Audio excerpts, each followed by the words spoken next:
So it seems we got a treat this morning from Hasbro and the Haslab website. It seems that they got their legendary designer from Takara throughout the years in Takashi Kunihiro. I met Takashi Kunihiro in person at HasCon. Really cool dude and very talented. He's been around in Transformers history since almost literally the very beginning. He kind of came in early 1984 to help design the early stuff for the 86 movie. It was being designed as early as late 84.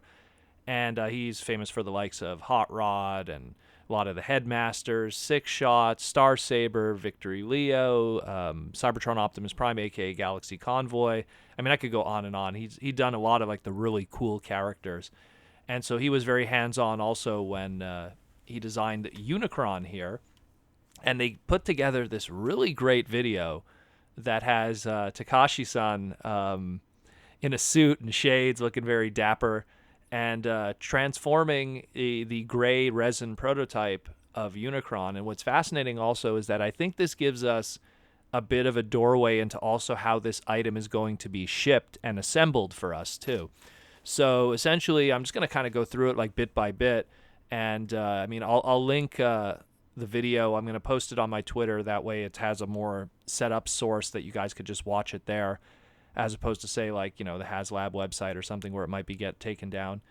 And essentially, so how it pretty much starts is you have Kunihiro, he opens up the box and he takes out pieces individually. And it looks like, you have the planet rings are a separate thing. The side spikes are a separate thing. The stand is a separate thing. And then you have the Unicron sphere, and it's actually in a half transformed kind of mode that is shipped as a perfect sphere, and then you have to transform it to make it look like the traditional Unicron with the, I guess you could call it the mandibles up front. And it's an interesting thing. It's probably designed like that for shipping, so nothing gets damaged while it's being transported. And then of course you put it on the stand and you assemble the rings, and it looks spectacular. And that's done very simply. Then he gets on to transforming to the robot mode. And it's amazing how a lot of the transformation sequences are similar to that of the 86 movie. And we talked about this before, and I know Unicron.com even talked about it also when they interviewed John Warden. But you could see like the way the arms open up in the back, the way that the hand is revealed, the way that the chest kind of like flows together. A lot of similarities to the 86 movie. And they mentioned that they were trying to, go out of their way to make sure that they could do stuff like that. And it looks really, really good. It doesn't look very complicated either, despite the fact that it's kind of a bit of a shell former. Stuff folds up very nicely in panels in the back, especially around the legs.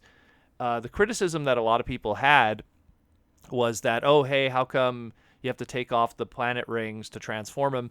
I think this is more a case similar to that of Armada Unicron, where they could be on there if you wanted to, but they would just get in the way of you trying to flip everything around. Not to mention he's messing with a resin prototype, which I'm pretty sure he doesn't want to take that chance.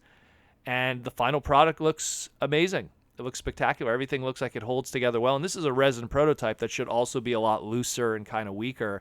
I also like that it was being transformed the whole time while still attached to the stand, which I thought was really cool. So I guess the stand also doubles kind of as a support in a lot of ways for when you're transforming this. It could just kind of stand there and you just kind of transform it while it's attached to the stand, kind of supporting all of its big weight and stuff. Because again, this thing's 19 pounds.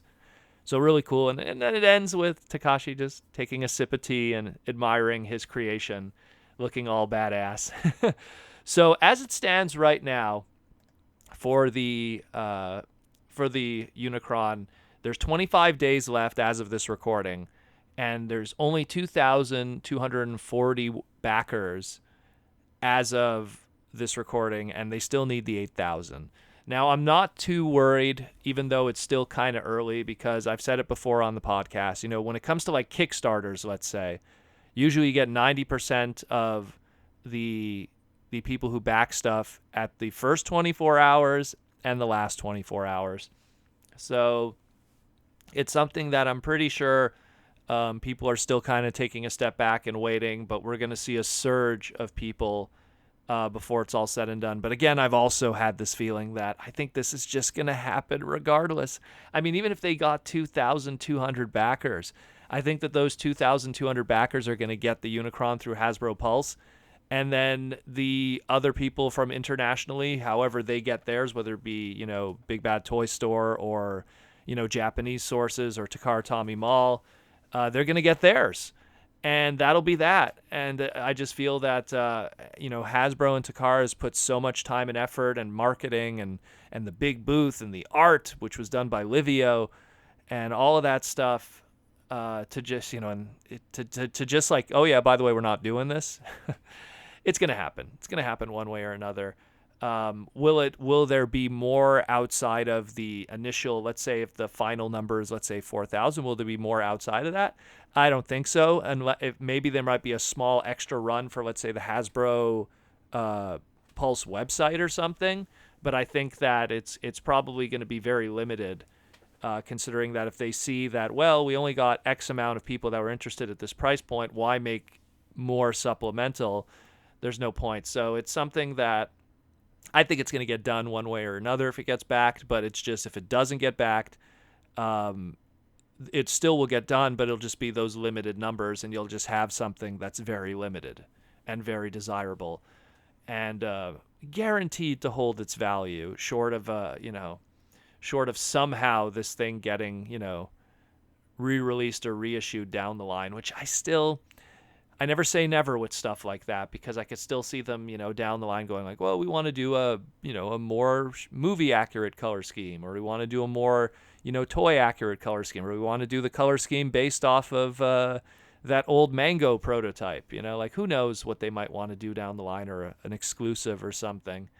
So, and again, I'm not saying it's happening, but you never know with this hobby and this fandom. So this is pretty cool. Definitely check out the clip. I'll link it in the comments of the segment, and let me know what you think about it. This is pretty cool. I'm very excited for this.